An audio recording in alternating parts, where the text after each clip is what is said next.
Okay. Dear students, now we have to discuss about internal energy of gas. Based on that, we have this question over here. बात करेंगे इसकी, but before that short में मैं theory brief कर देता हूँ. We have to start from law of equipartition. क्या होता है ये? इसके लिए आपको कोई एक गैस कंसीडर करनी है. नहीं, कोई एक गैस के अंदर का कोई एक मॉलिक्यूल कंसीडर करना है. ये भी नहीं, और डीप में आइए. गैस के अंदर जो एक मॉलिक्यूल आपने कंसीडर किया है उसकी 1 डिग्री ऑफ फ्रीडम कंसीडर करिए. अब आप सही जगह आ गए. क्या है statement? For a gas, for a molecule of a gas, for a degree of freedom of a molecule of a gas, जो associated एनर्जी होती है वो 1/2 KB इंटू टी के बराबर होती है. ठीक है. अब अगर डिग्री ऑफ फ्रीडम मॉलिक्यूल के पास 3 है तो 1 डिग्री ऑफ फ्रीडम से जो एनर्जी है वो कितनी है? 1/2 KBT. तो 3 सारी अगर मिला लें तो ये हो जाएगा 3/2 KBT. तो एक मॉलिक्यूल की जो एनर्जी है वो 3/2 KBT होगी. समझिएगा, 1/2 KBT ये एक मॉलिक्यूल की 1 डिग्री ऑफ फ्रीडम की एनर्जी है, जबकि 3/2 KBT ये मॉलिक्यूल की टोटल एनर्जी है. हमें अगर गैस की टोटल एनर्जी निकालनी है तो फिर देखना पड़ेगा गैस में टोटल मॉलिक्यूल कितने हैं. अगर टोटल मॉलिक्यूल n है तो फिर हमें n से मल्टीप्लाई करना होगा.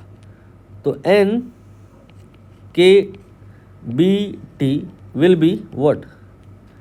Total energy of the gas. This is what? This is energy of a degree of freedom of a molecule of a gas. ये क्या है? This is energy of a molecule of a gas. This is what? This is total energy of gas. I think clarity आ रही होगी. हालांकि यहाँ पे जो 3 है इसकी जगह 5 या 7 भी हो सकता है. वो डिपेंड करेगा गैस डायटोमिक तो नहीं है, या ट्रांसलेशनल के अलावा रोटेटरी या vibrational degree of freedom consider तो नहीं करनी है. मोस्टली ट्रांसलेशनल की ही बात होती है, यहाँ पर भी वही है. इसीलिए ये फार्मूला करेक्ट है, ये फार्मूला करेक्ट है, ये भी करेक्ट है. ये टोटल एनर्जी है.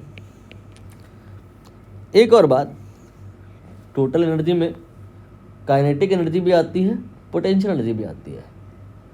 Potential energy component ideal gas में होता नहीं है क्योंकि मॉलिक्यूल्स जो है वो दूर दूर माने जाते हैं.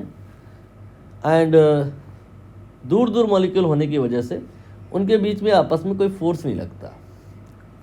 Due to that potential energy नहीं होती है. Total energy is only because of kinetic energy and it is 3/2 NKBT. अब आप यहाँ पर इस एक्सप्रेशन को गैस कांस्टेंट के टर्म में भी कन्वर्ट कर सकते हैं. वो कैसे? आप यहाँ पर Na से ऊपर नीचे मल्टीप्लाई एंड डिवाइड कर सकते हैं. फिर इसके बाद N और Na को टुगेदर लिखिए और Kb और Na को टुगेदर लिखिए. ये क्या है? Think about that. Mole concept chemistry का थोड़ा याद करिए. क्या होता है ये? Total number of species divided by Avogadro number. It is nothing but amount in mole. Small n से रिप्रेजेंट किया मैंने. ये और ये R के बराबर होता है, जिससे आप गैस कांस्टेंट के नाम से जानते हैं. Here we have one more formula for the calculation of total energy of the gas. 3/2 NRT.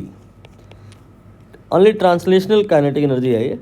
अगर कहीं रोटेशनल वगैरह की बात करेगा तो फिर ये फार्मूला नहीं लग पाएगा। अब इस क्वेश्चन की हम बात करें अगर, तो यहाँ पर 3/2 इसके बाद n, ये स्ट्रेट फॉरवर्ड गिवन नहीं है, ये निकालना पड़ेगा। r की वैल्यू ये याद करके आपको जानी होती है 8.314 होती है। कैलकुलेशन अगर इससे आसान ना बन रही हो तो आप इसके बदले 22/7 रख, 22/7 नहीं 25/3 रख सकते हैं। मल्टीप्लाइड बाई टेम्परेचर, ये प्रश्न में दिया रहता है, यहाँ 17 है बट 17 नहीं रखेंगे, 273 जोड़ देंगे फिर रखेंगे। क्यों करते हैं ऐसा? ताकि टेम्परेचर डिग्री सेल्सियस में नहीं केल्विन में आ जाए। कैपिटल टी का मतलब टेम्परेचर इन केल्विन होता है। Only problem here is with small n. Small n it is what? Number of moles. ये कैसे निकलेगा? इसके लिए हम बात करेंगे CO2 के केमिकल फॉर्मूले की। यहाँ पर C है, फिर O है, फिर O है। There are 3 atom in CO2, 1 of carbon and 2 of oxygen. यहाँ पर जब सबकी वैल्यूज़ रखेंगे तो ये 44 आएगा। रख के दिखा दूँ मैं। यहाँ पर ऑक्सीजन का जो मास नंबर होता है वही रख के काम चला लेंगे, 16 एंड 16, ये 32 हो गया। एंड कार्बन के लिए 12, जोड़ के देख लो 44 आ जाएगा। ये जो 44 आया है इसका सिग्निफिकेंस क्या है जानने के लिए इसकी यूनिट याद रखो, तब क्लियरिटी आएगी।